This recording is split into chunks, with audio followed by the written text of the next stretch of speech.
Dito tayo no sa beach ulit para mag-walking.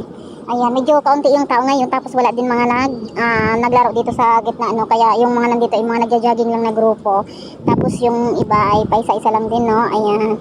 Bali mga manay ay sasagutin natin yung maraming mga katanungan sa atin no. Kung ba't nga ba tayo nakauwi dito sa Pilipinas tapos wala pang parang 1 year pa lang ano na tayo. Nakauwi na tayo ng Pilipinas no. Bali isa lang yung ano lang yung masasagot ko sa inyo no. Ayan. Bali ayoko na sana mag-share no kasi mahirap yung pinagdaanan natin doon. Talagang sobrang dami yung napagdaanan natin. Sa makatuwid hindi tayo sinuwerte sa employer no.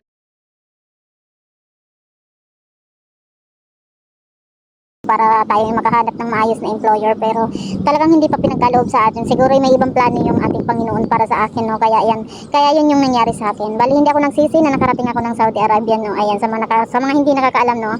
Ayan nag 1 year tayo ng Saudi Arabia pero hindi tayo pinalad. Ayan pero ginawa natin yung ating pinaka best para tayo makahanap ng magandang employer. Bali kung ano man meron din siguro akong pagkakamali pero yung akin talaga pag hindi talaga pabor sa kagustuhan ko yung lalo na pinaka-down na tayo no kasi tayo'y tao lang. Bali kailangan nila tayo, kailangan nila ako, kailangan ko sila para sa sahod no, para sa pamilya. Yun yung ipinunta ko doon. Pero yung sobra na parang paulit-ulit kong naramdaman sa kanila na para bang binayaran yung buong pagkatao mo, buong buhay mo yung nabili nila, ganun yung pagtrato nila sa'yo. Talagang hindi ko kaya. Halos talagang ayun nga yung mga naging reason no na ayun bigla tayong nasa-surprise pagka punta doon. Bali na-orient naman tayo. Bali sa bago tayo umalis dito no, na-orient naman kami, na-orient ako no na bago naman tayo pumunta doon ay talagang sinabi naman kung gaano kahirap yung mapupuntahan nating trabaho. Kaya hindi naman tayo nag-ano na isisi sa iba no. Kasi mabubuti yung ano ko, yung mga tumulong sa akin para makaalis tayo no. Ayan. Kaya wala akong sinisisi. Kumbaga para sa akin no, iniisip ko yun walang may kasalanan no. Ayan, bali para sa akin hindi pa yun kumbaga baka may ibang plano sa akin si Lord kaya pinili niya makauwi ako no para maranasan ko yung ganong sitwasyon no. Pero ang makaka-relate lang sa kwento ko yung mga naging OFW din no, yun yung pinaka makaka-relate sa kwento natin. Talagang sobrang hirap. Talagang kung ibabase yung trabaho dito sa Pilipinas hanggang doon, talagang masasabi kong 3 times o 5 times tayo yung ganong kahirap yung trabaho sa Saudi Arabia. Kaya talagang nakaka-proud yung mga nandun na tao no, yung mga kababayan natin na mga nasa Saudi Arabia, talagang nakaka-proud. Ayan, talagang yung mga kakapwa natin OFW, mga kabayan natin, talagang grabe yung pagsaludo natin sa kanila no. Yung pagsaludo natin sa kanila grabe talagang as in. Ayan, bali sa akin sa mga naging experience ko talagang grabe guys.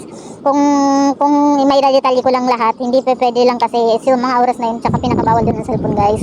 Pinaka-stricto sila sa pag-video, sa pag-picture, ayan. Pero may mga aamo din na napayag na laging may cellphone yung kasambahay nila, lalo na yung mga sa pag-update. Pero yung mga naging amo ko talagang grabe, hindi allowed sa kanilang yung cellphone. Tapos nakakapag-cellphone lang din ako sa pag ano na ng trabaho, pag nagpapahinga na yun. Talagang ginawa natin yung lahat ng ating kakayanan pero talagang hindi natin kaya no. Hindi talaga pasok sa standard ko yung grabe na para bang nabayaran yung buong pagkatao mo para kahit gawin mo ang lahat ay ka pa rin.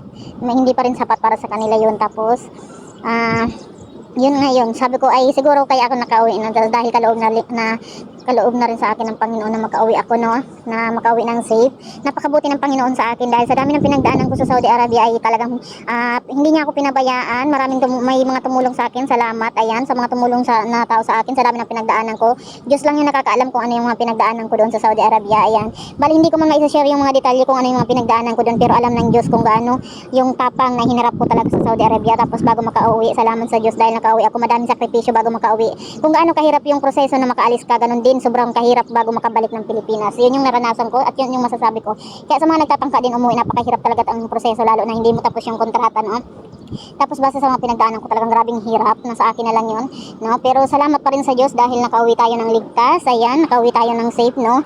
At wala na tayong mahihiling pa. Ayan, bali sa mga susunod na buwan, susunod na para sa akin, ayan, ipinaupo-ubaya ko yan sa ating Panginoon dahil talagang napakabuti niya sa akin. Ayan, salamat sa Diyos dahil nakauwi tayo ng ligtas. Yun yung lagi kong sinasabi no. Ayan, napakapalad natin dahil hindi tayo pinabayaan ng ating Panginoon no. Salamat sa Diyos. Ayan mga kaibigan, sana nasagot pa ang inyong mga katanungan. Sa mga marami pong mga tanong dyan, mga kamarites, ayan, magtanong lang kayo at pipilitin nating sagutin kung alam natin kung kasagutan. Ayan, maraming salamat. Bye.